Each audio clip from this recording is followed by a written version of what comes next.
on, though, live. guys. It's going live, so you should see Right. it going. Mm-hmm. This meeting is being live streamed. Yeah.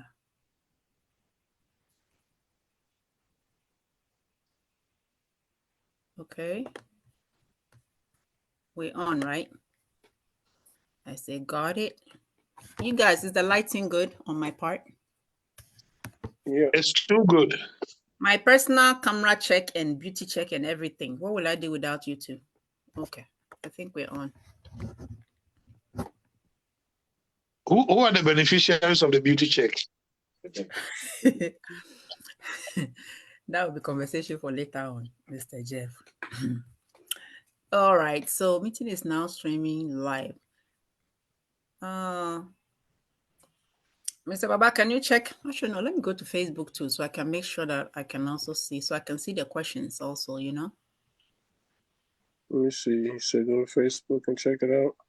Yeah, let's see if it's there. Yeah, so that this, I see anything too. I just want to let you know, I have some guys here. We have Togbe Adrimboni the second. Yeah. And then we have Alaji Sunsufi the third. Yikes. I can't even say the names. These are heavy, heavy names. So are we on? Because I'm not seeing myself on Facebook. Yeah. We Yes, are? we are. Yes. All right. So good evening. If you see us, we are on live from Facebook. I was trying to get it on YouTube live as well, you know, but I'm not sure if it's on there. But all is well. So good evening again. Welcome. If you would have noticed and you've been dying and sitting on the edge of your seat waiting for me, no, not me, waiting for the show, right? Then you know we're a little bit late. Our special guest today is in Ghana, and I think there's technological difficulties over there. So I've been trying to reach him, but I've not been able to. So don't give up hope yet, because today it's still gonna be exciting. But he was a gentleman who fell in love with a lady from the diaspora. You know, when it comes to love matters involving the hearts, right? So their story is beautiful, but I'm not gonna jump into it. You know, hopefully he'll still be able to join us so he can tell his own story. I don't want to tell people's story for them. So he's coming. But right now, I am Black Queen. I'm the host of the show. I've been with you for some time now, and we're just getting all close and charming because I want you to be my bestie. Really? Or what do you want to be? Somebody text me. They said they'd rather be my lover than my bestie. But that's for the lover part. I have not opened up the door for the lover part yet. But right now, you can be my bestie if you wish. So text me, Instagram me, wherever you are. Just do something and let me know that you want to be my bestie, because I love to have you. Follow me everywhere. Okay? All right. So thank you for joining us this evening. I appreciate you for joining us. You could be anywhere else, but you chose to be with me. I don't take that for granted. But I don't do this by myself. I have some wonderful partners in life that they're always with me. I think in America they say do or die? Something. Baba, help me with that. What did they say? Your do or die? You're ride or die. You're right. You're right and die. Yeah, Ride or die. I will do the right part, but I don't want to have any part or die. So let's leave that one out. So my right guys, I don't know. But you know what I'm talking about is Babaya and Mr. Alaji, who has been missing for a while, is back today with us. So we're going to have some fun. I'll let them, give you their WhatsApp in just a minute. But today, the whole topic and the reason why you see Baba on here and myself and Alaji too is that we are Pan-Africanists, okay? So we're all about uniting forces. If you're Black, you look like us. Even if you're a little lighter shade, so far as you got some drop of blood, Black in you, it's all right. We're going to take you, okay? We want to unite our forces all around the world, the diaspora, on the continent, everywhere. We just want to unite forces to fight our common enemies. Okay, that's what it's all about. So that means promoting everything that has to do with blackness, black. As you can see, I'm Black, and I like it that way. Okay, and I always say that even when I die and come back, if there's such a thing, in fact, I'm gonna come back blacker than this. You know what I'm saying? Because I love it. What can I say? It's beautiful. Black is beautiful and it's powerful. And I just want to say that Black on Black love is the most powerful tool that we can give as a gift to all of us who are Black. Okay. All right. With that said, Today we're going to talk about uniting forces again. We are on a journey and a movement. So join us. We're on a movement to join people in the diaspora. That means our brothers and sisters in the diaspora and brothers and sisters back in Africa, on the continent. We want to join them in love because, as they say, love indeed solves or conquers all, right? So if you're Black out there and you listen to me, yes, we are starting a movement. If you're single and you're a good person, don't be a player. Even if you want to have 2 wives, it's okay. I just believe that a man should just be honest. Say it straight out, say that I plan to have 3, 4, 5 wives. That way, when a woman takes you on that offer, she has nothing to complain about when you're ready for second wifey, okay? Women, It's cool, right? So before Baba is like, ready to go. But all I'm saying is that if you're single, you're a good person in the diaspora, on the continent, wherever you are, we don't want players. We don't want people who want to waste people's time. But holla at your lady over here, Black Queen. I'm going to connect you. And I'm going to be doing some investigations because I do not want to be in trouble with anybody because I set them up with the wrong person. So I will have people investigated, all kinds of stuff. So don't try to come up here and trick nobody, okay? So whilst we are waiting for our guest today, who is going to be sharing his experience as a African person living on the continent of Africa, falling in love with a diasporan lady, and I know the lady went back to Ghana to meet and all kinds of stuff. I'm going to leave the rest when he's able to join us. So let's talk about it. So gentlemen, please go ahead and give your 1-minute spiel as far as, shout out to your people and whatnot. And then I'm going to start with a couple of questions for you guys so we can jump in, okay? Sonia Elijah. What do you say? Alaji, he said that you should do your greetings and your WhatsApp and shout out. Oh, well, good evening, everyone. My name is Alhaji. It's actually not my real name, but I like to hold on because like I said, I always tell folks I'm very well known in Ghanaian communities. I live in Maryland, and there's a reason why I choose the Alhaji name, because what I do is a very sensitive piece of stuff, and therefore it's better for me to share my opinion as Alhaji than who I am. But overall, I'm a Ghanaian who's lived in this country for about 25 years. I've had experiences with both folks from Africa, with folks back home, and with our African American folk here. I think it all comes down to understanding the mindset and the cultural experiences that folks have been through. That's all that's needed. If we understand that, and if we look at things from other people's perspective, I think we can forge a way forward. Thank you very much. I look forward to our conversation this evening. Okay, I just want to quickly say that all of that he just said, it just means that he is what we call important personnel. He's a very important personality. So he had to use Alhaji so that we won't quite know who he is. But I know who he is. You can bribe me. No, I'm just kidding. I'm just and kidding. To the audience, just to let you know, Dr. Nadi didn't mention who's in her life. I reserve the right to remain silent. Well, why? Me too. My name is Black Queen. So why are you calling me the doctor part? Anyway, I will not mind you. I know who I am, and people can see my face. So I am who I am. Okay, love me or hate me, whatever it is what it is. Okay. So that was Mr. Important Personnel among us. So now you take over, my partner, my ride, and I will not die with you. No, I'm just kidding. Mr. Baba, go ahead. Well, yes. Greetings, everyone. Peace and blessing and unity. This is Baba Ya Kahuna J. Alafin.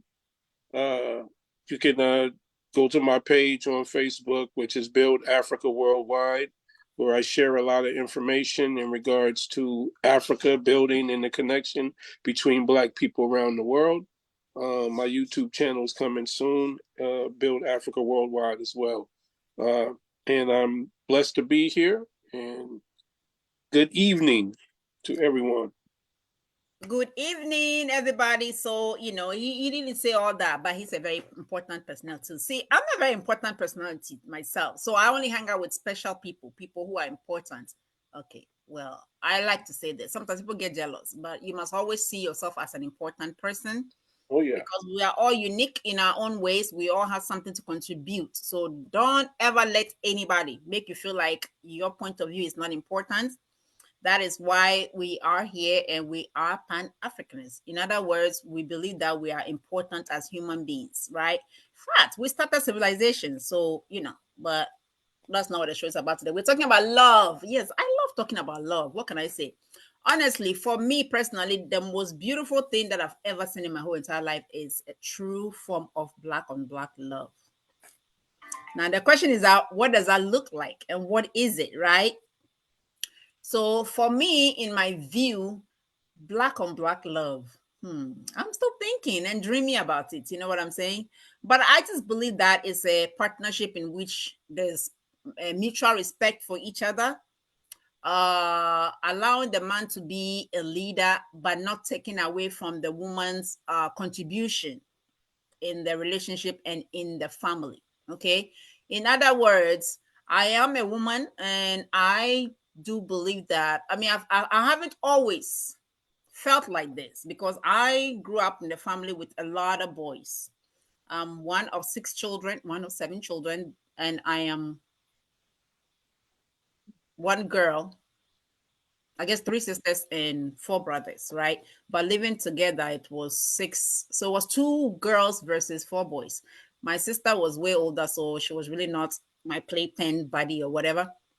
So most of the time I was left with the boys, the 3 youngest boys. And I'm not going to lie, I have fought them. I have tried everything to show that I be somebody. You know what I'm saying? I cannot tell you how many times they have whooped my butt.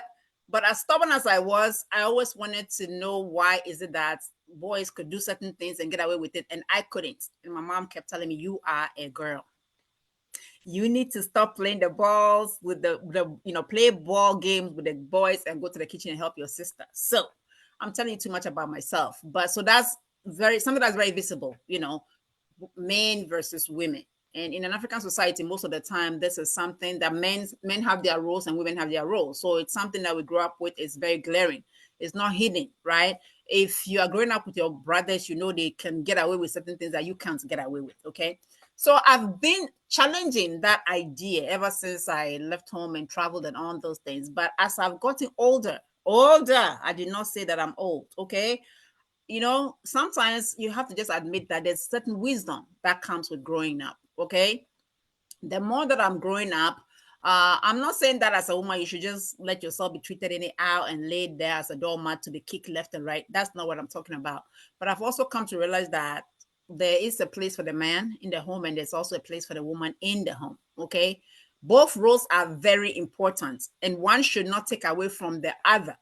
And I think for me, that has been my challenge, that I was raised thinking that, or I was thinking that a man's role negates from the woman's role. But that is really not the case. I don't think so anymore at this my age. I do believe that it's just about 2 people being very wise, okay, and being supportive in the partnership, right?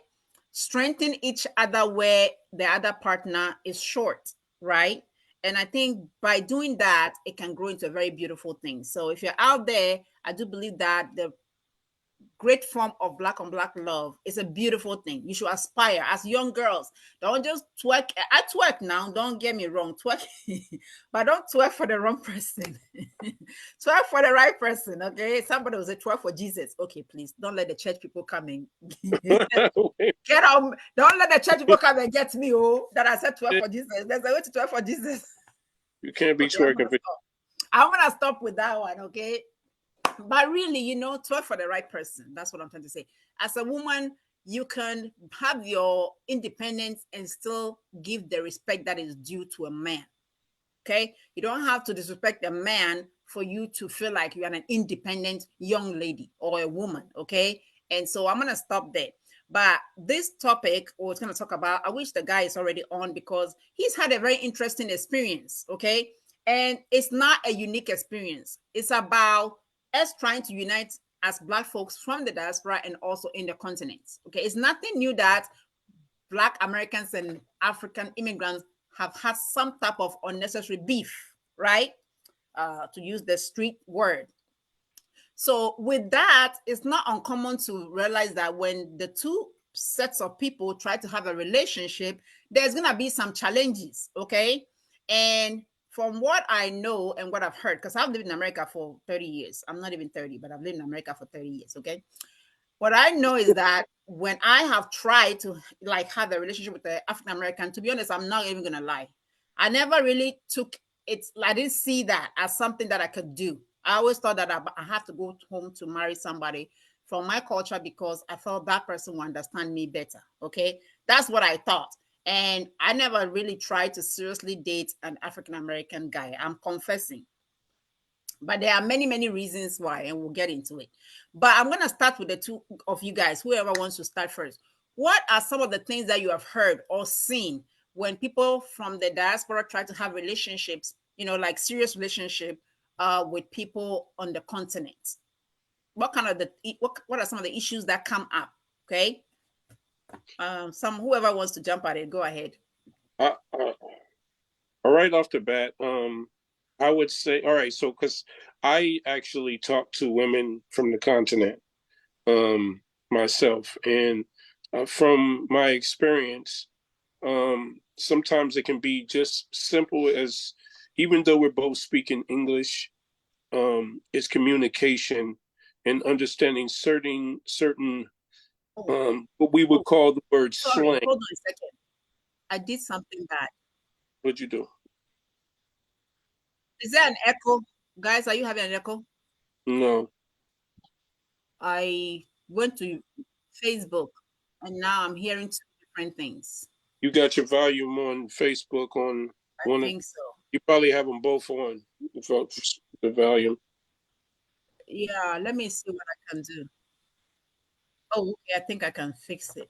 Okay, how about now? I'm not hearing the echoes. I'm not hearing any echo. Okay, it's good now. All right, good. Awesome. What you may want to do, just go ahead and mute the volume on Facebook. That's it. I did. So we're good now. We're perfect. Yeah, okay. And now I can see people's comments and stuff, right? Okay. Okay, beautiful. Let's do it.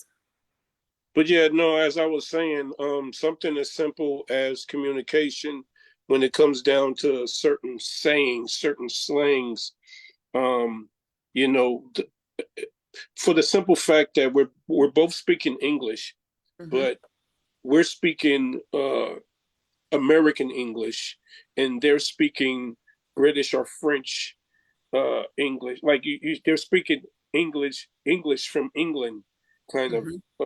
And then certain words won't mean the same thing. Like the American language is so vast. When it comes down, one word could mean like 4 different things. So the sayings that somebody would say there, even though they're speaking English, should be different from the saying that we're saying here, saying the same thing. So we can get lost in translation and get misconstrued of what we're actually talking about in certain times. Like I might say something and they might not take it one way, they'll take it another way. And then I have to go back and re-explain exactly what I mean by and they'll have we want the juice. We want the juice. Give us a specific example where you went and said something and it was like almost becoming something else. So please. To tell you the truth, I couldn't give you anything right specifically off my, because it's happened so many times. It's happened so many times, so I don't have anything that's right on top of my head. But that's one of the big things that actually happens is language. Just getting the understanding of how we say things. And then as far as the relationship side on both sides, I really believe that we're at a time in the space right now where the morals and values that are on the African continent that mimic some of the old values that we used to have here in the United States of America are actually very helpful. I feel like African people have something very special to bring to the table in regards to culture, in regards to resource, in regards to there's a million different aspects that they have. And then also on our side, we have certain things that we need to bring to the table. So the unification between the men and the women is extremely important right now. I feel like for this time that we're in right now, because over here on the American side, we've lost a lot of culture. Like culture has gone through the window. We run on trend here, and and the trends have been throwing us off as far as a people. So the unification has dwindled on a high level here in the United States when it comes down to all relations, but most importantly to men and women's relationships. It's really, really bad over here right now when it comes down to that. And I feel like people from the diaspora should be trying to link into the continent to get that person that has that other side of what they need. And same thing, vice versa, on this side. So I think it's really important on both sides that we get the unification going properly. So you talked about communication. So I know sometimes at the moment you start talking about something, it all run out of your mind. So I'm also gonna be thinking about some of the things that have been said to me, and I was like, what? That kind of things. So and just talking about it, it doesn't even have to be like a love relationship, but I have a daughter that was born here, but she speaks my language. I've done my best to try to raise her to be a blend of the two cultures, trying to pull out all the good from each place, right? But on the funny thing about my life is that I also have my mom, who is my child's grandmother, completely a different generation, right? So sometimes the things that I go through over here, I spend most of my day trying to negotiate between the two. Because my daughter will say something, and grandma is like, well, that is not property for a child to say to grandmother. And my daughter's like, this is okay here, grandma. This is okay. It is fine. And so I have to try to, come in and say, hey, you have a point, but, it's not an easy thing. So let alone, I can see how in a relationship that could be a very, very difficult thing, like the term, how dare you? I remember one time, one little girl, her parents are from Nigeria, and I think she was joking, and she said to my mother, which is grandma, she said, how dare you? And my mother was like, what? How can this small child tell me how dare you? You people are not raising these children well here in this America. And the girl was like, I'm just joking. They say that to each other all the time. And even me, when she say, how dare you, I get mad. And then I have to tell myself, no, she doesn't. Because to say to a grown-up, how dare you, that's like you challenging them to come for it. You know what I'm saying? Right. So, yeah, but that term, how dare you, right, is something else. Anyways, so more will come as we talk, So Baba is saying that communication is a big deal when we're trying to have a relationship with somebody. It's already hard. Somebody even in America come from a different background, with slangs and things like that. So one way that he's saying is that communication is definitely something. So what we say is that if you're interested in having a relationship with somebody in the diaspora or on the continent, right, you need to be mindful of communication, the types of words that you use, and be quick to explain and apologize, because those kind of misunderstandings are going to come in over and over.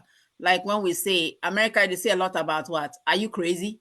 Hey, please don't go say that to somebody in the diaspora. Are you crazy? Because literally they're gonna take it. You mean they need mental help, and that won't go very well, right? All right. So, Mr. Alahaji, please, can you chime in? Thank you very much, Dr. Na. What I would say is, do you hear me? Yeah, guys, Mr. Jacob is on, but let's finish our thoughts. Then we'll go to him with the questions, okay? Yeah. Okay, please go ahead. What I would say, Dr. Na, is I actually do agree with Baba Kahuna J. It shows up in the area of communication, but I think it's even broader than that. I think it's a whole cultural misunderstanding. When we define culture as the way of life of a group of people, every aspect of, I would say, the differentiation between African culture and American culture, I think is something that we really need to spend time to understand where each other is coming from. Typically shows up in communication, because that's how people get to know each other. You start by talking to each other. But I would tell you, in my 20-something years of being here, I have shifted a lot. I've shifted a lot because when I came to this country initially, okay, I thought African American ladies came on too strongly. Don't say this, don't do this, but I was like, they are not that soft. They are not that feminine. They're very strong and masculine. But the longer I stay here, the more I appreciate them. Okay, the more I respect them, because these are hard workers. These are people who do everything, most things by themselves. They run their homes. They do 2-3 jobs. So they're very strong people. But when you get to know them, they have a soft side. Now, the Africans, on the other hand, I thought they were the best when I came initially. And I still think they're great. But guess what? One thing you also find out with some of them, now that I've stayed here much longer, you find out that some of them are idealistic and impractical. Okay, they will say things like, "Oh, do this, do that," but the reality on the ground is we have to be strong in certain areas. So I think it's all about that acculturation process. We need to take time to understand where each other is coming from. And when we build that cultural connectivity, I think even the communication, which is the main problem, is going to enhance. Got you. So you are saying it's not even only necessarily a language thing, but it's a complete culture thing, right? So that's a very big topic, of course.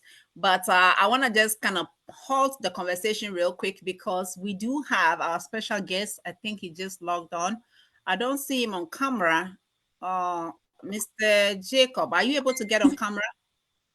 Yeah, I can get on camera. Okay, and I heard that Ghana was experiencing something, so definitely we understand why you are getting on now. But I'm so excited that you finally made it because we have a conversation to have. And I'm gonna just pause and say that wake up somebody, don't let anybody sleep through this conversation because it's very important, especially if you're a Pan-Africanist and you believe in the unity between diasporans and those on the continent. Because one way that we can make that happen is to try to eliminate misunderstandings, right?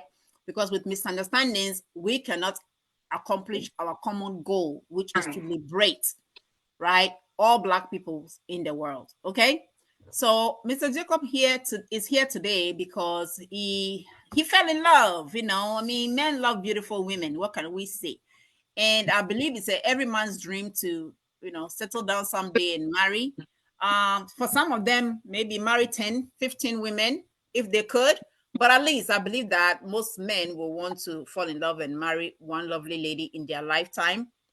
So that is definitely what Mr. Jacob was going for. I don't want to tell his story too much, so I will just let him introduce himself real quickly, like who he is, and then we will jump in with some questions. And if you're watching this, feel free to throw out your questions on WhatsApp. I don't know if we're on YouTube, but if we are, you can send your questions there too. I'll do my best to try to answer questions.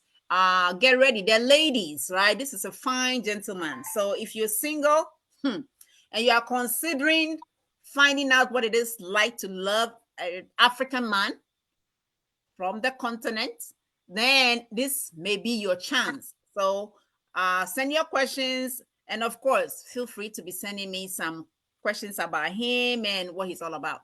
So, Mr. Jacob, welcome to us. This is Black Queen, and we are talking about your love life today. Okay. Not only your love life, but part of it. Okay. Welcome. Yeah. We don't see your face, but if you could show your face, I'll love it. Can you see now? We don't see your face. You see us though, right? If you, I think you can turn on. Let me see if I can ask you to turn on your camera and see if that will help you. No, I'm not able to. Oh, ask to start video. Okay, so I'm requesting you to start the video, but meanwhile we can start talking. For now. So where exactly are you? Okay, and I just want to say that he's, what is it, 3 a.m. for you? Yeah. Like I said, he's a fine brother, but he's waking up right now just for me. So understand that if I wake you up in the middle of your sleep, it will take you a minute to wake up, right? So thank you for being here with us. Where exactly are you in Ghana? Like what city? Yeah, I'm in Greater Accra. Greater Accra. Yeah. My hometown, that's my hometown. I'm from Ghana, by the way. Happy independence to all of us Ghanaians around the world. I had my red, gold, green the other day. I didn't have my black on, and some gentleman texts me, "Where is the black star?" And I'm like, well, I didn't even have to answer. He told me he know where it's hiding, but I'm just gonna leave that alone. That's just something. So welcome again to the show, and thank you so much Thank for you. willing to talk about, your experiences in terms of falling in love with a lady from the diaspora. Okay. So, Yeah. any gentlemen, we are ready for the questions. Okay. So, anybody want to start question? I want to first say, let me just start with the first question. How did you meet this beautiful lady? Yeah. It was one Saturday morning around dawn. So I was sleeping when I heard a two voice calling me from my sleep. So as I heard a voice, then one voice said, "Get up, get up, get up." Then the other voice said, "No, don't get up, don't get up, don't get up, sleep." And I have a bar, I'm controlling a bar. So I have to go and clean up the bar and everything. So after I take a step to the bar and I took the broom and I was trying to sweep, and there's hotel opposite the bar. So after I got there, then I started sweeping. So I thought opposite the bar, there's road between me, the bar, and the hotel going to the beach side. So I started sweeping. Then I heard the gate from the hotel opened. Then I said, who is open? I think it was early morning by 5 something. It was early morning by 5 something. Mm-hmm. So I thought it was the gate man who has opened the gate. So I just pop up outside and I saw that it was nice, beautiful lady. And that day it was a mystery. Like as I was coming out, I put on yellow dress and she too, she has putting on yellow dress too. Yellow, yellow, yellow. So I pop outside and I saw that nice lady standing, and it was my favorite too. So I said, oh. So after I said hi, and she said hi to me, and she was trying to go to the beach. So she was going. I didn't ask her name when we say hi to each other. So she was going. She reached like down. I shouted, "Hello! I forgot to ask your name. What is your name?" And she told me, Erica. And I said, okay, I'm here. Just go and come. So that day she wasn't feeling well. So as she came and she told me she wasn't feeling well, and I said, don't worry. I have to do some tea for you, which is lemon tea or something, because she was coughing. And she came back that time too. I was still in the bar cleaning up, and she came and she sat down. We started talking, and that moment she took my number. I said, okay, let's exchange numbers because we're talking nice. So I did the tea for her, and later she told me later. That was Saturday. Saturday in Kokobite they do live band and stuff. So after she took my number, which is Saturday morning, and I was in the bar throughout the day. She don't come to me except that morning when we have the conversation and everything. Even we took pictures and everything. Mm-hmm, So I mm-hmm. did it. Yeah, I So did you, it you have started falling in love already at that time. at that time. I Hey, know. men and beautiful ladies. Hey, African man. After I knew that due to her behavior towards me, she's in love with me. Like so. Hey, The Papa, you moment, trust yourself, oh. Hey. no, I know, I know. So after she requested for my number, and I said, why this lady? Why right now? Okay, so I don't react to what the normal she took, and I was very quiet. We were talking nicely, laughing, and so I said, okay, let me provide you the tea as you were coughing and you wasn't feeling well. So I did the hot water, put lemon, put Lipton, I think some honey or something. Then she took it. Hey, don't So tell your secret, oh. This is how the woman fell in love with you. So you have to bottle that, tea's recipe in a thing so we can sell it. Don't tell everybody. That one, it makes people fall in love. So let's keep that one a secret, okay? Okay. I Anyway. heard you. So let's fast forward a little bit, right? Let's fast forward a little bit. Okay. Yeah. So when you met up again, we are assuming you met up again at a different time, right? Yeah. At that day, it was Saturday. So that Saturday night, I called her and I said, "Oh, today is reggae party. So can we go?" And she said, "Sure, let's go." And we went. So after we went, I tried to also I spent on her that day. Yeah, well, Spend? yeah, I spent on her, What like, do you mean? You are spending money, cash, like, yeah, CDs. like buying a drink, or I know I want her to feel all right, and for her to know that I'm not You said chop my money. Did you say chop my money?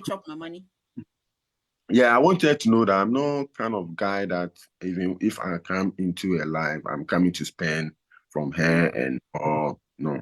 So I spend throughout the week we met. I spend for her, even light soup because she wasn't feeling well. So I made her light soup and other things, try to let her feel all right and everything. Yeah. So that Saturday night, then we had a fun. We have a fun. Yeah. Very good fun. Okay.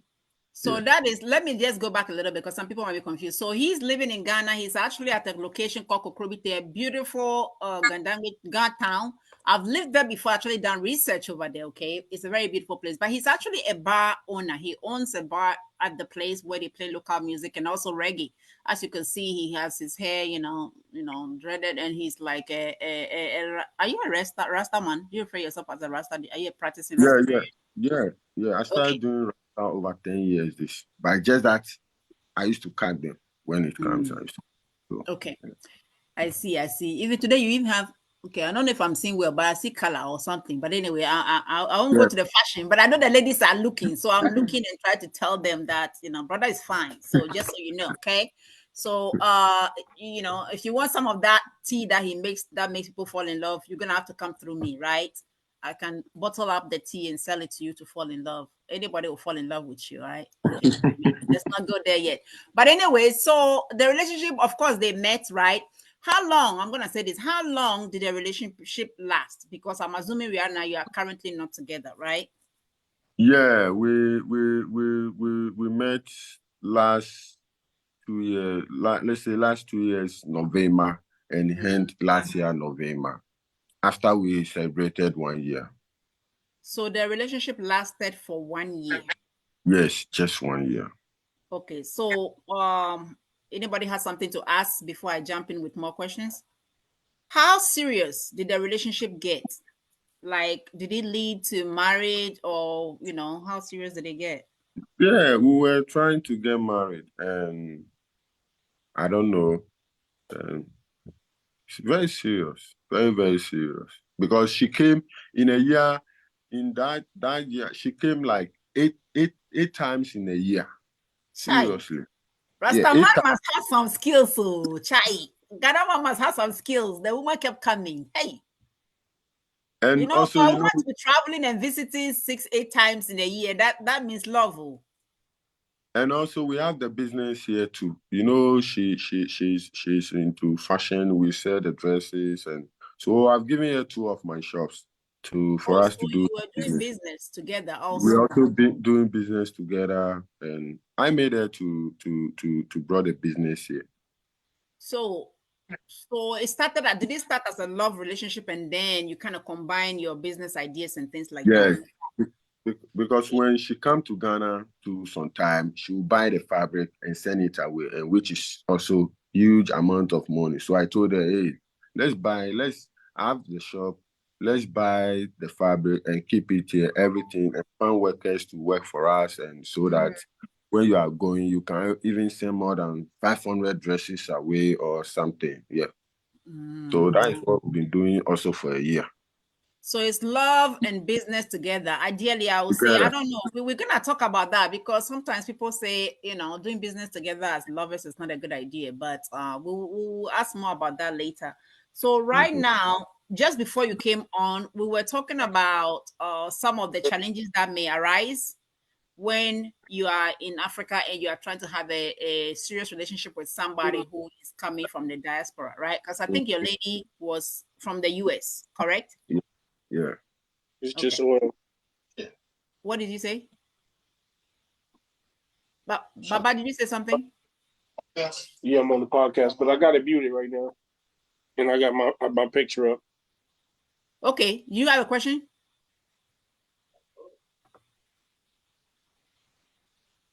Did you have a question? I don't know. I think I'm having a hard time hearing. Mr. Jacob, can you hear me? Yeah, I can hear you now. Mr. Aladi, you are there too, right? Any question for the gentleman? I was just gonna jump in to ask about Aladi. Do you have a question? I don't. I'm trying to kind of follow, understand how well you got to know each other. Did you just hit it off right away? Do you know exactly? I know you're living in a happy space now, but if the reverse was true, if it was you, a guy who had met a woman in Ghana, the woman would want to dig a little deeper. Who are you? How did you come to Africa? What do I know? I look at it as due diligence. And I think men generally, I'm not assuming, but that's what I see based on what I've observed. Men generally tend to be more ready to just go straight into getting to know a person and working things out. But women do a little more research. So the question I want to ask is, how well did you do your due diligence before getting into it? Is it just the fact that the two of you connected? You just took it from there, didn't really look into backgrounds and things like that? Aladio, I think you are jumping. See, Aladio, your brain is moving too fast. I beg, make you slow down. The reason is that I think we need to go into where the relationship stands right now, why it didn't work, and then we can go into those questions. What do you think? I mean, okay, so let's make it a shallow question. In other words, he's saying, how well did you get to know her before you even went into the idea of marriage? That's what he's saying. Did you do investigation to find out who is this woman that has come to Ghana? I think that's what you mean, Alaji, right? That is correct. And what I was trying to say is, when the reverse happens to be true, if it's what do you call it? If it's a man who's kind of moved from the States and gone to Africa and is trying to find a woman and things like that, regardless of all the business potentials and everything, the average Ghanaian woman will dig and dig and dig and dig and dig before they make that decision. So I'm trying to understand the dynamics. What really made that decision happen very quickly? From his point of view, right? Yes, please. Okay, so Ovane, you understand the question that he's saying, right? This is my guy, so if I speak gas more here and there, it's just to.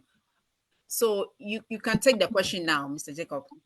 Yeah, what she told me is that, like, everything is fine, even though Alaji was saying about all those things. Everything was fine and good, and she said somebody told her that I'm married. That is why.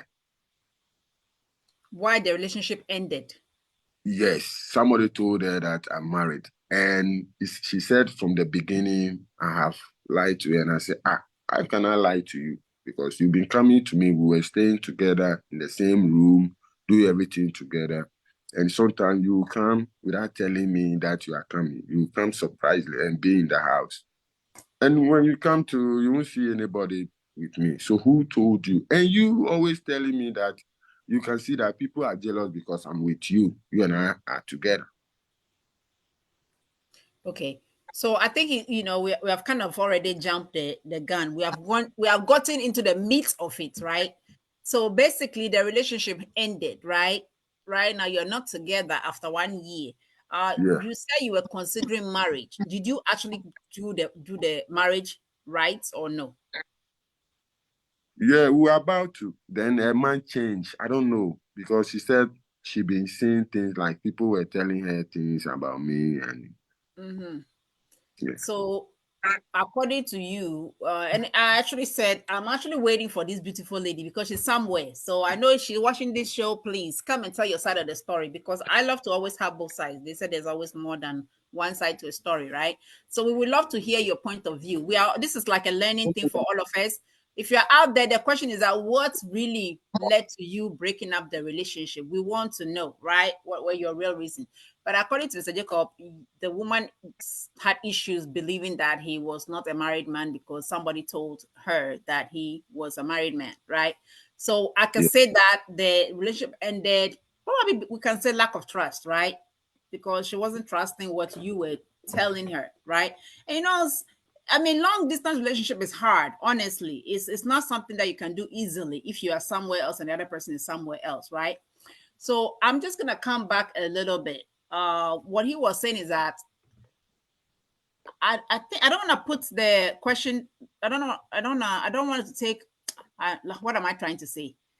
Alaji, I think you have to elaborate, because what are you trying to ask him? Like when you're saying how much did he get to know the lady? Are you saying did he do investigations? Like did you find ways to ask who she is and all those things, or did she do that kind of a research on you?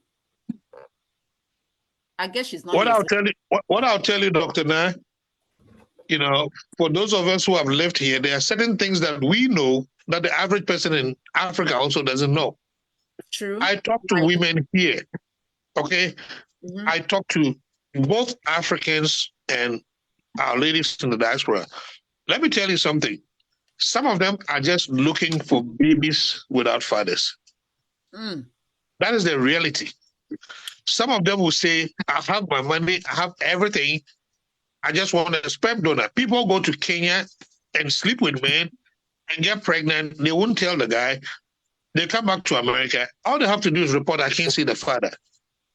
So guess what's going to happen? You might be living in Africa and have a child in America without knowing. That child is going to grow safely, okay, with the lady. And guess what's going to happen? She's probably going to tell the child, your father died during the war. What do you Hey, know as that's a for this child? Alaji man. Alaji, the things that are in your mind. Alaji, you know stuff. Oh, you No, know these stuff. are not things in my mind. These are things I've spoken to women about. I have Kenyan friends who tell me they have their money, just in IT, they have their money, but they're just looking for sperm donors. So they will go to African countries, okay? They'll go to African countries, have a good time with men, enjoy them, and then find a reason to break up with them when they know they're pregnant by you. Hey. Because they don't want any father bothering them with their child. Because these days, even the Caucasians, a lot of females are actually going for sperms. They're buying the sperms. That's why I'm saying, what did African you? men, though, you need to start protecting your sperm. Oh, this is serious. What I'm telling you is the truth. Don't give your sperm just like that, though. Hey. Do you know the number of? Do you know the number of with this feminism and things? Do you know the number of women who are just looking to have babies with men, strong men, without necessarily letting the men know? With They black want men. their child. This one is very serious. People are looking. Let me It's jump not in. only black women who do it. White women do it. Everybody does it. They go to Gambia. They sleep with the men. They do like they're going to school. They're working on the program. Once they find that they are pregnant, they'll say no. The parents call them back. Hey, okay, but Baba has something to say. We'll come back to Mr. Jacob, but something to think No, about. I just want to add on. I just want to add on to what Elijah's saying here, because actually here in the United States, it's hard to find like women that want to have children without the guy around. It's hard for them to go to a sperm bank and find black sperm. Okay, so those type of women will go overseas just to get themselves pregnant because they won't. The guys here won't necessarily want to do that, and because they know that they're after that check. right? Yeah, they don't want to give it for child support. They after that check, and they don't want to have to, So, well, the women would get that regardless. They'll get a check. They say the father's not around. So, but as far as trying to have, or they could be, it could be, they could be in the LB, Yeah, they could be in that community, yeah. and it could be two women that want to have a child, and they can't find no black man sperm inside of the bank, in the sperm bank. So they'll go overseas, get themselves pregnant by somebody overseas, and bring that child back and raise it by two women. So yeah, it's all kind of stuff like that that's going on. But I just want to ask the brother, like, just to add on to what Elijah was asking, as far as how well he got to know this woman.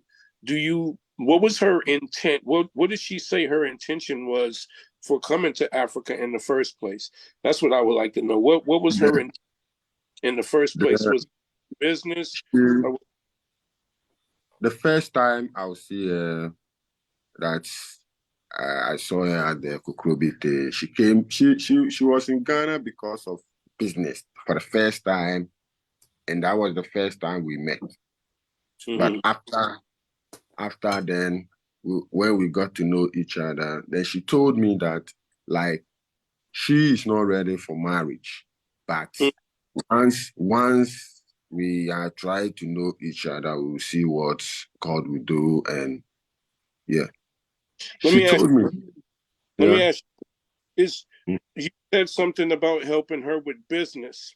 Let me ask you this: is her business better off now that you helped her the way you helped her from before she met you? Is her business better off?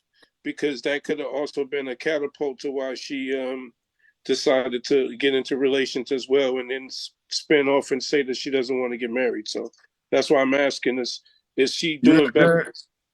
The business, she said the things in US, but I would go to Mokola, the main market where they sell the fabric and everything. I will go there. She will send me anything she asks me to do. I do. Mm-hmm.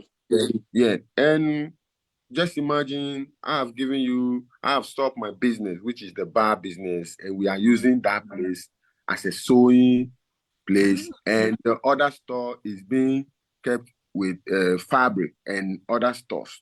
So that means I have stopped my work and I'm working with you also. So what work do you want me to go and do? And I'm trying to help you as my everything, let's say my wife, or my, let me use the word like that. So as I've given you two of my shop and I'm no more working on my own and I'm working with you, then you should know that my strength and my everything is in the business and with you. Wow.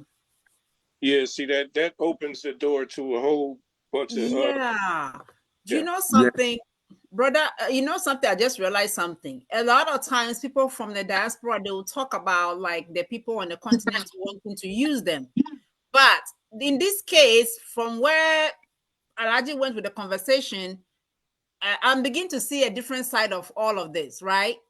And remember that we are trying to unite our people. So we are not here to point fingers and things like that. But if something is wrong, it's wrong, right? I don't believe in just, using somebody to get whatever you want to get and then moving on. Again, like I said, this lady, I don't know you. We've never spoken. I don't know your side of the story. I am asking you, please, you can call, connect, because we want you to come in, because it's not looking good for you, sister. It really is not looking good. Because what he's saying, I just want to explain that if you're coming from Ghana, what Mr. Jacob is saying is that to go to people at Mokola, that is like, it's very, very crowded place. People who live in Ghana don't want to go to that place. But for him to be willing to go there to negotiate and buy materials for you, that means you're getting a better discount, right? She asked the customers the first time she came, but I will go there and pick up the fabric and everything. Even she will send me money from the US, then I will pay them. And it's not easy. If you have somebody like that, that means that person is good. And moreover, I've helped you with two of my shops and this thing. So why don't you trust me? Why don't you believe me that this guy is good? This guy is this. It's helping me. Even last year, November, we went to Togo. I went to Togo with you. Even before in the market, I was carrying the fabric. Even if we go, when she come to Ghana, I'll take her around. We've been doing things together. I don't spend her money that she's in US and she sent me the money to go and buy fabric. I'll spend it. No, I make sure everything that, if she's not, everything that she asks or she wants, I do it. I provide. Mm-hmm. I Again, do like everything. I'm saying, Sister Erica, if you are listening, it's not looking good for you at all.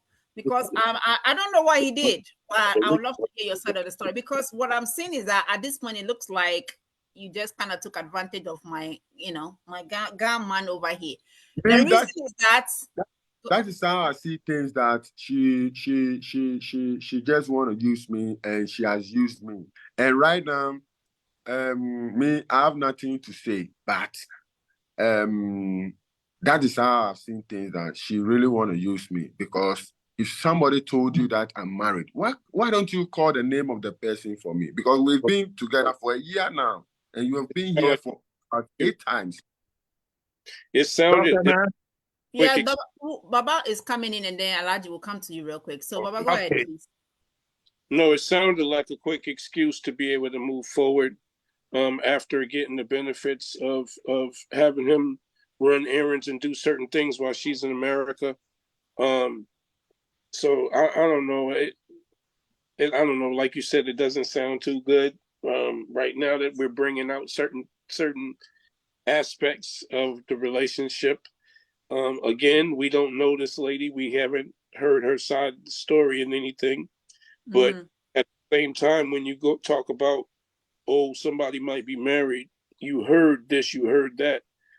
I mean, what about doing the due diligence to find out the truth, right? Especially when you got somebody that's helping your business.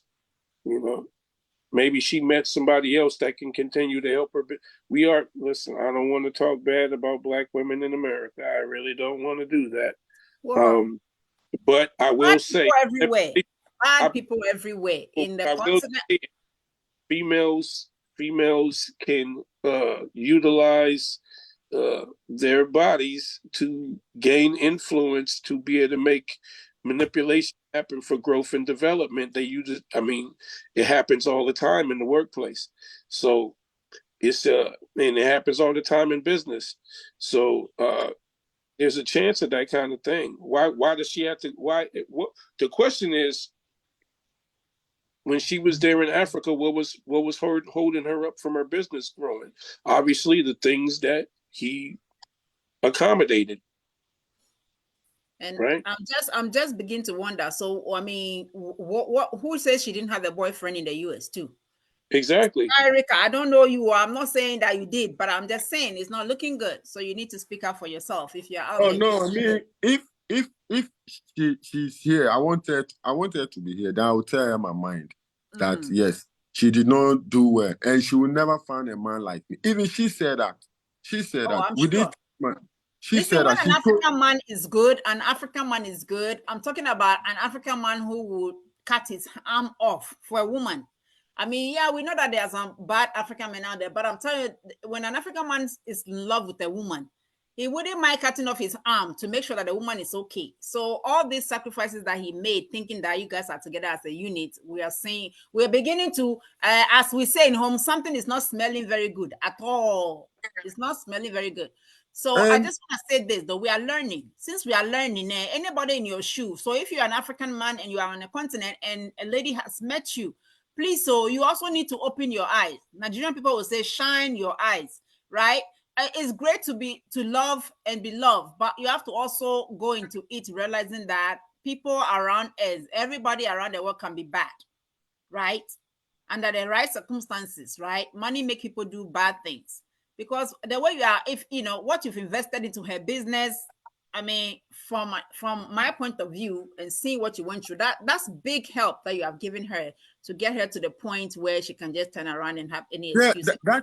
That is big help, because I'm not working. I've given you 2 of my shop, which is the bar, and the bar is very big. It's not a small bar, that is very, very big. And so have you taken back your bar now? Have you taken back your bar now? Yeah. So since November, when the confusion started, then I told her, okay, then come to the store. Let's move everything to the store, because that time we were having about 3 people working with us, or more than 3 people working with us, sewing and everything. So after then we had like 1 person. So I told her, okay, then move to the store and let me rent the bar. So I rent the bar, and also she was trying to bring confusion again, and I told her, okay, right now we are not together anymore. So you know what? I have to move on. I don't want to be working with you, because once you say you don't trust me, then let me go. She said, no. If I go, who is going to take care of the shop? Like, so you are not good enough to be, let me speak for my brother. You are not good enough to be a husband, but you are good enough to be watching the shop. Yes. So I told her that, no, I cannot work in the shop as this thing. So I'll rent my shop for her. Then I move on. Then I move from the shop, so that I know she can find somebody else too. And she said no. Then a whole lot of issue. So after, I told her that I still need money. I still want to rent the shop for her. What do you think? She said no. That time she has traveled. She's back in the state. And I told her that, you know what? Then I'll let the people stop working. Then until the time you will come back. She said, oh, she don't want to come to Kokrobite anymore and this thing. She will send people to come for the things. And I told her, no, nobody will come in front of me and pick up the things. You put it there. So you yourself just drop down and come and pick your things and take it away. But if you send somebody from Ghana here to come for the things, then I am not going to allow anybody. So does she still have her stuff in your storage? Yeah, I have it. A lot of stuff? Yeah, the fabric and other things. So you use this time, sister, your time is up, You see, your time is up. If he doesn't hear from you, that means you are giving him the right to go ahead and sell those things. So I'm coming to open the same thing. She will realize. I've talked to the people already. We are coming to open the same thing, and okay. Very soon, yeah, I'm coming to open the same fashion show, store. So you're gonna continue with the business, but she's not a partner anymore. Yes, and I'm going to sell it. I have somebody too there who will also sell it for me. Then I'll get my money back. Okay, and so she will see that a lot of your money went into it. So I just want to get this thing right. So here's an African man who thinks he's falling in love with a lady from the diaspora. The woman is in business, so he's helping her. He even stopped doing his own business, which he had a bar that people come. People. It's a bar by the beach, right? So it's a good business where foreigners come to drink and stuff. Spend dollars, pounds, whatever, euros, right? So he put this thing on hold because he thought he found love with the lady from the diaspora and started pushing all his energy towards, her business to make sure that her business is good, which is making clothes and all those things. And then at the point when he thinks that he was getting close to marry, she changes her mind and says somebody said he's married, so she doesn't trust him anymore. But she still wants to keep her stuff in his storage for free, right? And up to now, as we are speaking, she has not gone to take her stuff. She was insisting on sending some other people to go pick it up. And my Ghana man say, no go. That is not going to happen, right? So if you're watching the show or when you watch this show, make sure you put your comments out there. If you are Mr. Jacob, what will you do? Dr. Na, if I can come in, again quickly. Come in. This is not for Mr. Jacob alone. For those of us here, the African men, I think this is a clarion call to the African men in Africa. When somebody comes and starts a relationship with you so quickly, and sometimes they might say, well, I came to school and I just saw you. Look, they've seen your physique. They've seen the kind of child you can give them. I am telling you, I have been approached here by a white woman, okay, asking me if I'm willing to sign just to give her seed. Hey. Okay. Eventually, she went out and did it by herself. She told me she paid $40,000. They are rich. They are rich. They have their money. They don't want a man to come dictating to them. They are feminists, but they want kids. So if you think you found an American woman or a German woman or a Canadian woman who loves you more than any other person, you have to take your time to really understand who that person is. And I'm not talking to Mr. Jacob. I'm talking to all the Ghanaian, all the African men around. People can harvest your seed easily. The kid that you think, oh, that's a single mother, she came from Germany, that's your child. Don't laugh, oh, this one is not funny. In general, I'm not laughing at, oh, Mr. Jacob's matter. You know, seriously, let me come for a second. This show is going where I did not even imagine. Right now, I feel like changing the title of the show to Stolen Sperm. That is happening now. This is happening to a lot of people and they have no idea. And right? You know, she has one child, and she told me that even from the beginning, the father was not the child father was not able to help her like how I was helping her. Look at that. She used to tell me things. Is that? How old was her child? I think right now it will be 14 years. Yes. So seriously, let us advise our people back home, honestly. And we're advising, I do both sides, honestly. If you're on the continent and you do bad, I will say it. If you're over here too in Israel and you do bad, I'm also going to say it. Because we don't need this kind of bad seeds among X, honestly, because we're trying to unite, right?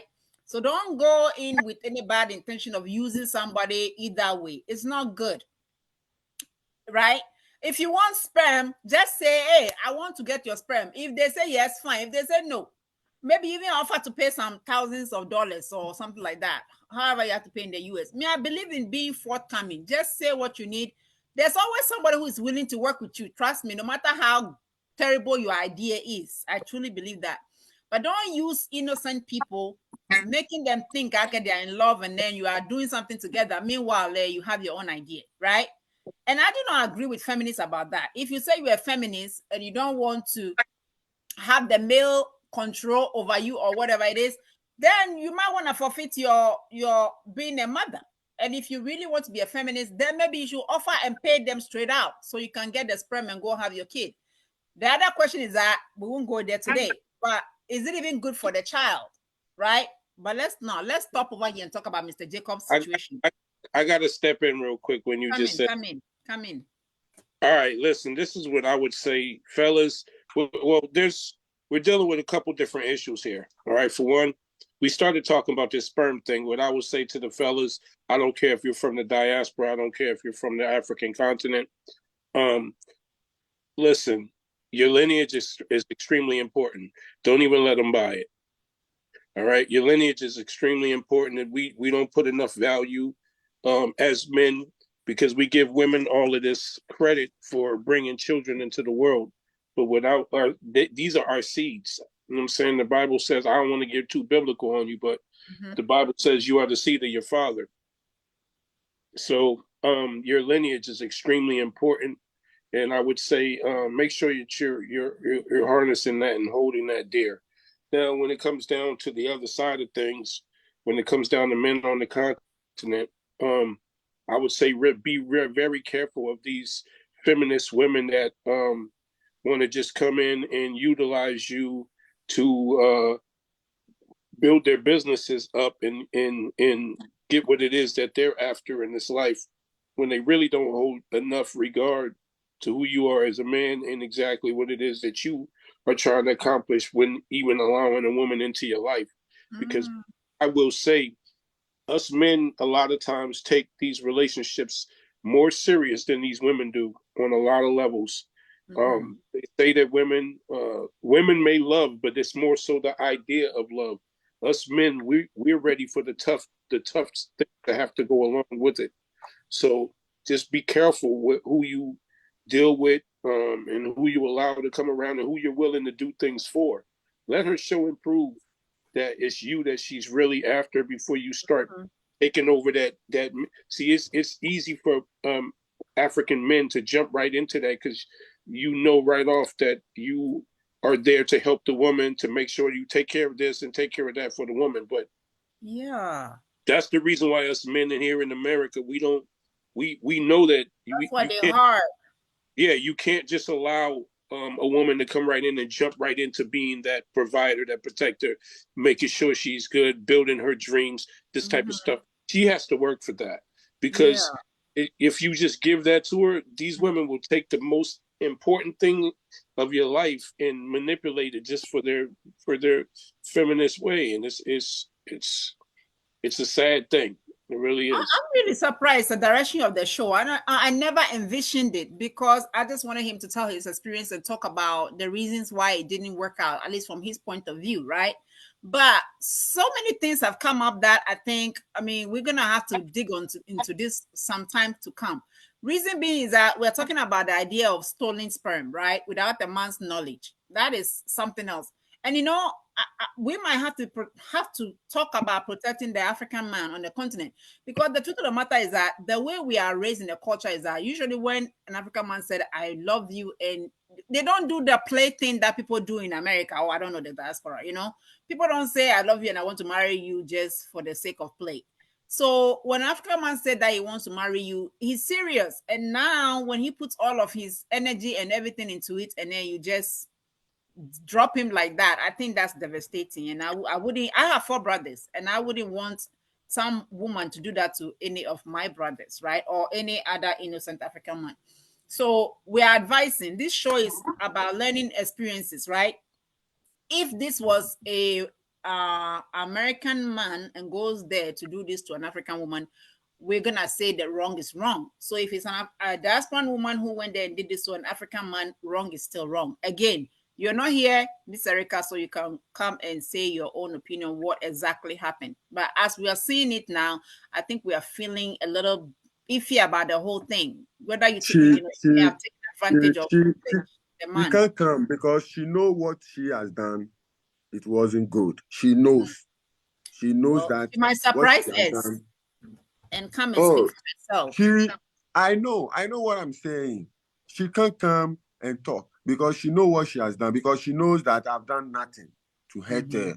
All that she was saying is a lie.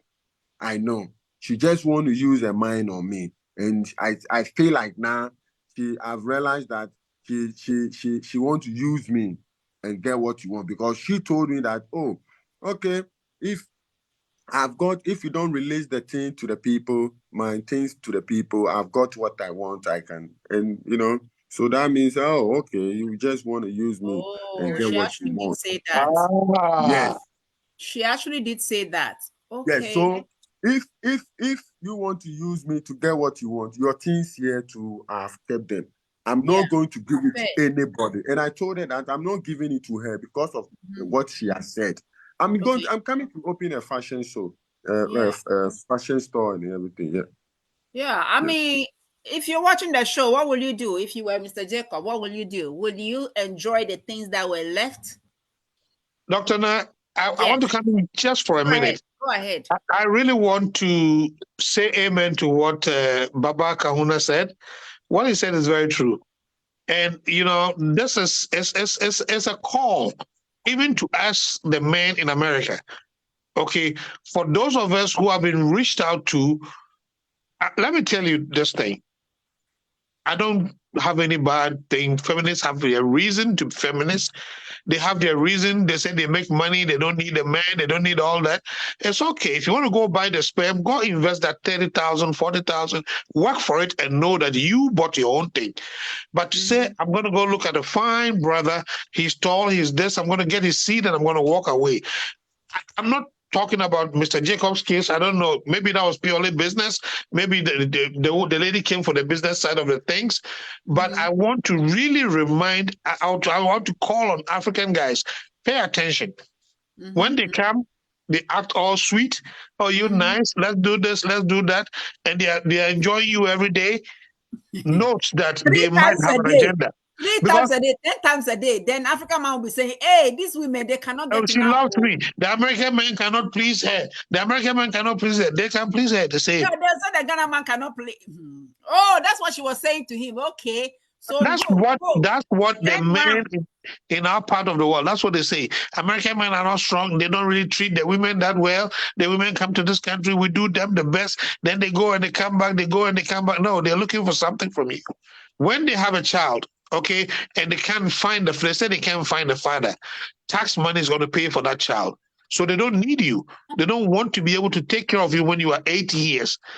Okay, they want to be able to have a child and still be able to go to the nightclubs. They want to be able to have a child and do whatever they want to do. This is the reality that we, the men in Africa, don't know.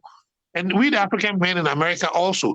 I have been reached out to by a white person, one on one. Can you do this for me?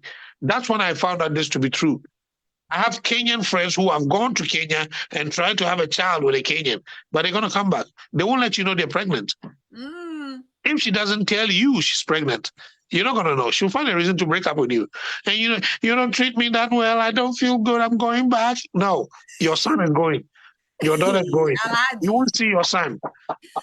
I want this to go viral. I want people to hear that this is happening. It should go viral. This is called stolen sperm. Sperm without permission. Do you know how many babies are probably out there in Europe? You will spend money on the woman. US, wherever. She goes to Kenya. She goes to somewhere. She can even the minimum she's going to get that sperm is $5,000. She's not going to waste it. Guess what? You are going to spend money on her in a nightclub. You're going to spend money on her for food, and then she gives you whatever you're looking for. At the end of the day, you will get it and get it and get it. She stays in Ghana 2 weeks, 3 weeks, 1 month, every day. Next thing you know, I'm not feeling well. I'm going back. She's going with your child. I'm not feeling well. It's a code. I'm finished with you. I'm done. I got what I'm looking for too. Okay, this is not a funny matter, so my bad. If you're It's not funny. This is a very serious issue, though. But I'm not talking about this issue. I don't know what happened with this issue. I never thought about this, but what I'm talking about this in general. This is very serious because I mean, we're always talking about. I mean, every when you go on the internet, honestly, the things that are going viral is people in Africa who are lying to people from the diaspora and taking advantage of them and all of that. But this is a reverse case. I mean, so it can happen both ways. You know what I'm saying? So let's give some advice over here. If you are in Africa and as whoever, it could even be a white person because, they are also going there looking for, mixed babies, like they like to say, or whatever. But if you're in Africa, one thing first, protect your sperm. Don't just give it for free.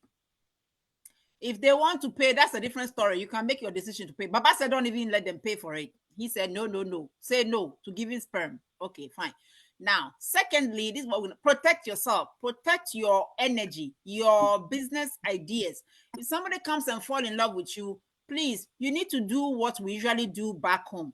If a Ghana woman, if you meet a lady in Ghana or Nigeria, wherever in Africa, and you want to marry them, you have to do your due diligence. Like Alhaji said, you need to dig and find out who this person is. Who is this woman? Who is this man? They're not coming from there. Doesn't mean that they are angels, right? I know that way back we were kind of raised to think that anything coming from the West is good. That thinking should be over now. Right? You need to, if they come from America, Canada, it doesn't matter where they're coming from. You need to do your research. In fact, call me. I'll do the research for you. I'll try, we have ways to find out information about people. Because for all we know, one woman can go to Kenya, get a free sperm, come and make a baby here.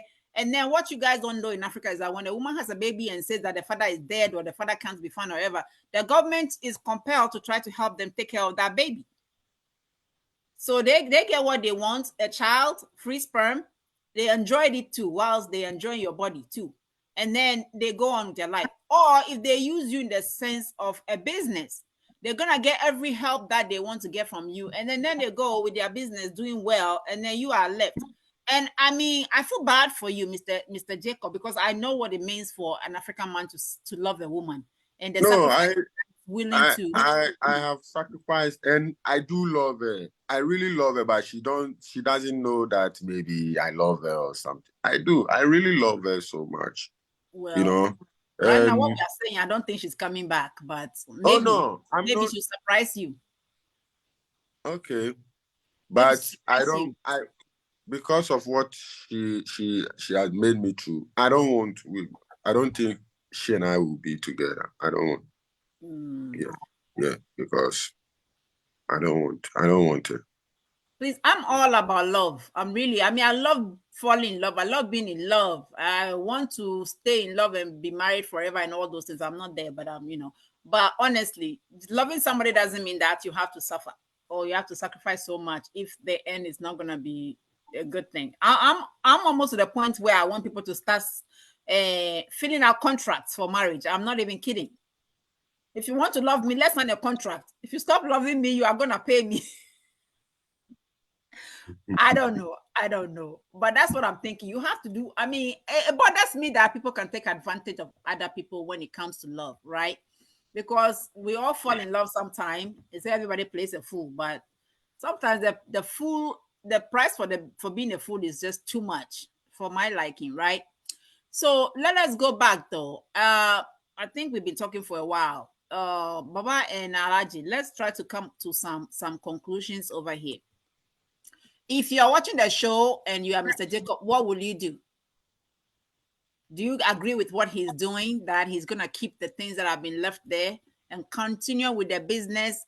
All I can say is that make sure that you put the business in your name properly and protect the business so that she doesn't come back a later time and come and try to claim it, because I know that you're a great man and I know that you deserve the best and you're going to take the business to far. In fact, they say what the best revenge is what? Live well.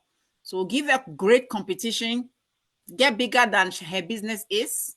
If I'm speaking against you and you are innocent in all of this, Miss Erica, I'm willing to give you a chance to say your part of the story. So feel free to contact me. Let's give the gentleman some advice before we close up over here. I'll go ahead and give a conclusion. What I'm thinking here in my mind. What I would say is, if you're a female from the diaspora that is trying to go to the African continent and do business, you don't have to manipulate a man to get someone to help you. Try learning how to do what most people have to do that are decent, and that's learning how to connect with them on the business level and make partnerships and do proper business. That way, you'll be able to get what it is you're after. They'll be able to get what they need, and you don't have to manipulate with your body. Okay, that's not something that you have to do in order to gain business relationships with people over on the continent. And I would say to the fellas on the continent, if you're looking to link with women, same thing on the other side as far as business. Make sure that you make it just a business thing. Be distinct on exactly what it is that you're doing.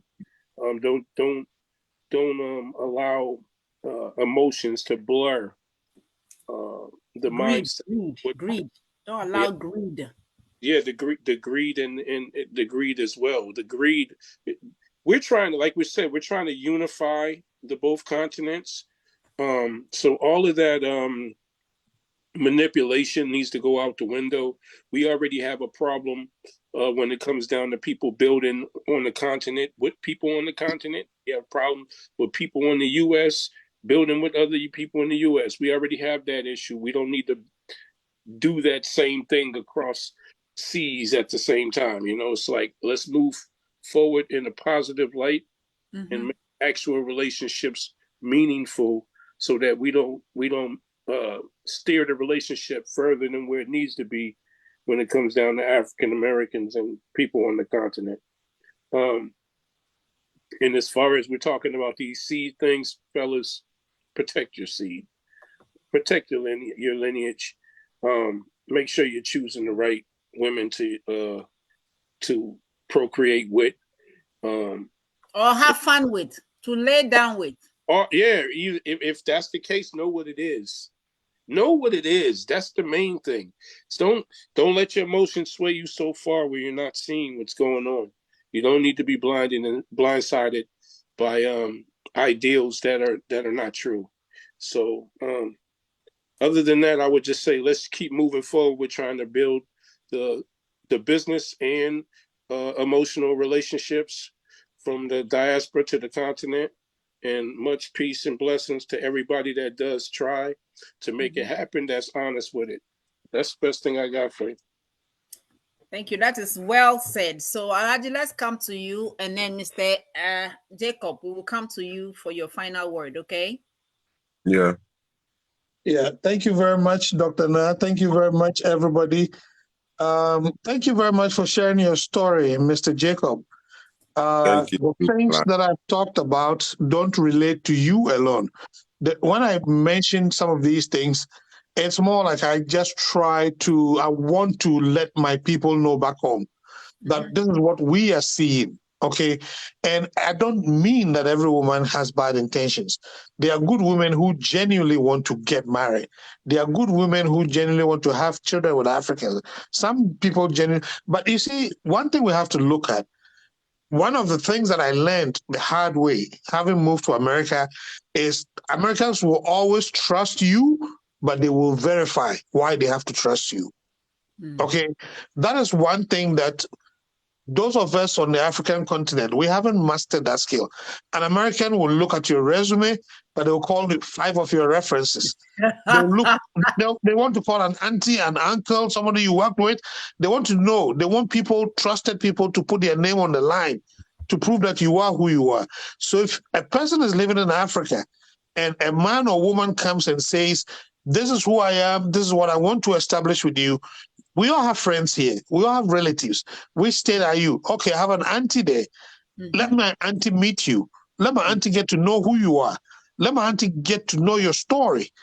Well, look, some aunties can do a background check. It's only $39.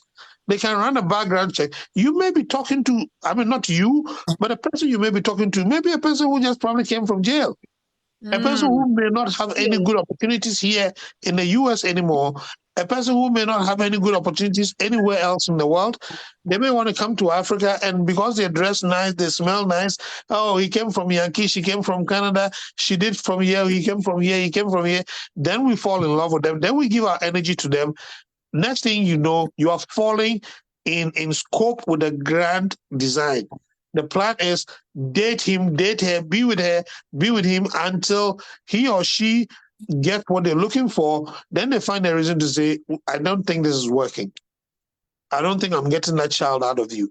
Some people might be with you looking for a child. They don't get a child. Then they find a reason to break up with you, move on to the next person. So I'm not saying this in relation to you. And your story is sad to hear. I hope the lady really hears this and comes clean with you and then just builds a better relationship, because it looks like you're in love with her. But I think this is just a call for most of our folks back home. And you yourself, when you meet guys, just let them know. Find a friend who is in America to visit the person. Let a friend get to know the person. You know, somebody you can trust. Once you have that reference, you know you're dealing with the right person. So thank you very much. I think we just have to do our due diligence. Thank you so much, Mr. Aji. Well put, as always. Thank you for looking out for the brothers and also looking out for the sisters, right? So, Mr. Jacob, I'm coming to you for your final word, and then I will say a few things, and then I'll close it up. But I will be in touch, of course, okay? Yeah. So what did you want people to know about your experience? I mean, what advice will you give to other people who may be in your shoes? They are in Africa. Some, woman shows up and shows a lot of interest and all that. What advice? What I would say is that, they should be careful of things that they choose or they will choose in their life. And they shouldn't feel like, oh, I've got a good woman, so let me, be nice or be good, too good. Yeah, it affect them one day. Yeah, so they should be careful. Just care. That is it. He said, be careful. As you heard, he said, be very, very careful. So we should all be careful in our lives. That goes for people who are traveling from the diaspora to Africa. Be careful. Again, it goes to people who are in Africa too, because the thing is that we don't know the other side. And even the person who stands in front of you, unfortunately, we cannot open their brain and see what is inside, right? That's the one mystery about life. If God gave us that power, I tell you, to see into people's heads and their mind, I don't know what will happen though, because before they even start thinking about doing something to you, you would have already smacked them. Imagine that, right? We could all be in a lot of trouble because all we will spend our day doing is smacking people for thinking things they shouldn't be thinking, right? But we don't have that ability to see into the minds of people. So we are going to just say, be careful. Let me just summarize a few key things over here. Men in Africa, I have seen videos where some man was saying, oh, he has a white woman and she can go 3, 4, 5 times and she's buying him things and all kinds of stuff. And he was so happy. Please remember one thing. For our ancestors, they made those mistakes because they did not know what happens in the European land. But nowadays, thank God for internet and everything. And thank God for the fact that a lot of Africans have traveled to the European lands. Okay. So for those of us who are here, we know what's going on here. It's not all that glitters that is gold. All right. They could be using you and trying to make a baby without your knowledge. You heard? A word to the wise. They say it's in the north, south, east. It is everywhere. Let's just say that. So when somebody comes and they are showing a lot of interest in you, don't get excited and say, oh, they are from Europe and they are from America and they are from this. So you're just going to fall in love and go with their story. It doesn't work like that anymore. Like Mr. Alaji said, you know somebody who lives in wherever the person comes from, right? Connect with your person and say, hey, so-and-so is over here. I'm getting to know this person. This is what they tell me. Can you contact, whatever? Let them tell you the name of their relative, somebody who can, verify that they are who they say they are, right? That could have probably saved you a lot of, pain if you had done that, but then we didn't know. But luckily, you are willing to share your story, so we are learning from it, right? So please, they say, well, Americans say something that I really like. They say, fool me once, shame on you. Fool me twice, I think shame on you too. I'm not sure. But they say, fool me 3 times, I am the fool, right? Isn't that what they say? Yeah. So if somebody can fool you once, okay, you never knew. Now, 2, you are not sure, 1 more time. The 3rd time, guess what? You should be the one that should be smacked upside the head because you are the fool. So it can happen. Somebody can fool you once. Okay. 2nd, 3rd times, don't ever let it happen. Otherwise, you're the problem. Okay. So, Mr. Jacob, I really wish you well. I'm looking out for the sisters, brothers from the diaspora, as well as those on the continent, because you are all my people. As far as I'm concerned, we all have a common enemy. That means we are siblings and we have to live accordingly. Like Baba said, take out the nonsense. Please take out the nonsense. Stop with the greed, right? See each other as somebody who was stolen from you a long time ago and reconnect with them with your genuine spirit, right?